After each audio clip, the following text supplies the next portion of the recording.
It's great to be back here in London, and as the title of this slide says, this year has been one of investment and expansion for the future, but also a year of breakthroughs in many areas, as I will get into in a little bit. MediaTek is the world's third largest fabless company with $3 billion of sales in the first half of 2015, only behind Qualcomm and Broadcom. And as you can see, the top 4 companies are or have been active in wireless communication, still the world's largest consumer market segment by a long shot. However, as the systems requirements for advanced cellular networks and smartphone features increase, some have exited this business due to its complexities. However, we keep growing, and our wireless communication, including smartphone, tablet, and feature phones, accounts for around 60% of our global sales. We continue to build an increasingly large global presence at MediaTek, and we have now more than 12,000 employees globally in 27 offices located across 12 countries. 2 are here in the UK, in Kent and in Camborne, close to Cambridge. But the latest large investments in sites include our R&D facility in Oulu in northern Finland, as well as our new San Jose US headquarters that opened last week, and also many expansions in places like India and elsewhere. So we see a lot of rapid growth right now around the world in our organization. We are fully committed to technology leadership and continue to invest significantly in R&D. As you can see on the chart, we spend over 20% of total sales in R&D annually, 23% in the first half of this year. These R&D investments are used to accelerate key technologies. 2 examples on this slide. One is process technology. We're migrating from 28 nanometer to 20 nanometer this year, and next year migrating to 16 and beyond. We also launched a world mode LTE SoC with carrier aggregation this year. We continue to upgrade the modem to Cat 10 from 2016 and beyond. And then, of course, we invest in many other areas like wearables, advanced imaging, multiprocessor systems, and much more. We'll talk about that later. At MediaTek, we now have a complete product portfolio across all segments, including a very strong market position in the mainstream market that you probably all know about. But earlier this year at MWC, we launched a new brand, Helio, for the premium flagship segment. Good thing is that our new Helio brand has been very quickly become recognized and appreciated for its high performance and low power consumption. Many international and Chinese customers already launched high-end smartphones with our Helio solutions. Companies like Sony, HTC, Oppo, others.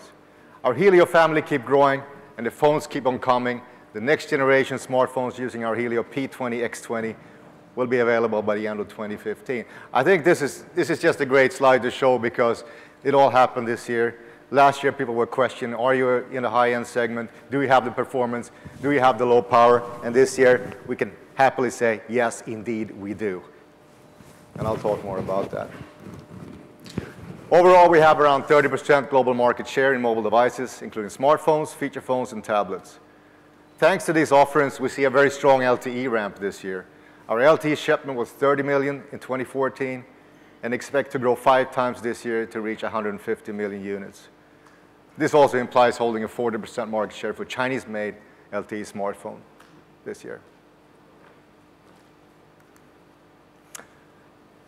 We work with top international and regional customers and carrier partners across many product segments, including smartphones, tablet, digital TV, connectivity, but many other things as well.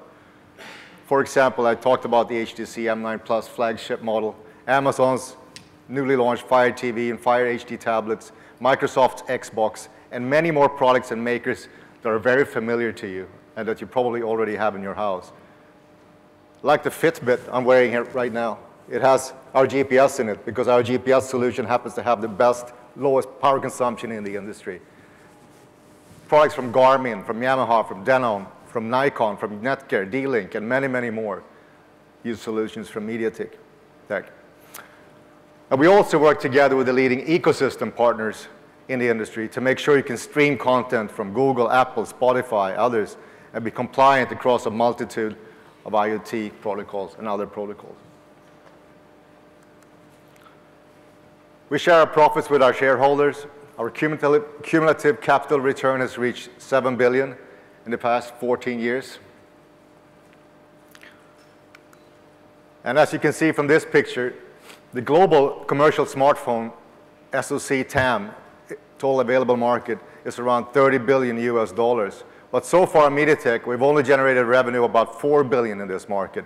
So we've come a long way, with our rapidly strengthened product offerings and expansion, but we have ample room to grow, a lot of room to grow in our core market. And that's not to be forgotten because there's a lot of talk about compression in the market. We do that. But, from MediaTek perspective, we have a lot of room to grow. Primarily in emerging, fast-growing countries, but also in developing countries that have had little choice in LTE chipset supply, places like the US market, for instance. And that's consequently limited the choice and variety of smartphones in those markets until now. On top of the existing businesses, we've also been thinking about how to enlarge our serviceable market effectively. And recent M&A activities have successfully expanded our SAM from around $38 billion to over $50 billion. We entered the set-top box market in 2014 through the M-Star acquisition. This year, we also announced acquiring Ilitech and Richtech, getting into the display driver and PMIC markets, creating more value for our customers, and at the same time maximizing our cross-platform synergies across different applications. Speaking of cross-platform synergy, we've also had leading positions. We have leading position and solid systems know-how in several complementing sectors like smartphones, tablets, digital TV, connectivity, I just mentioned. We're fast reaching an inflection point when most of these and many more new IoT, or M2M as I like to say still, devices are going to be connected to the cloud and with each other. Global connected devices are expected to grow from about 20 billion units in 2015 to over 40 billion units in 2019, double from what it is right now. This gives us a much larger platform opportunity in addition to growing with the market. We're also eyeing increasing content value across these platforms.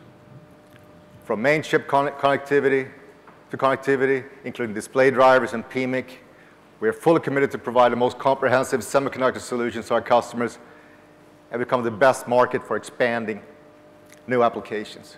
And we'll see that later on. We're not standing still in that sense.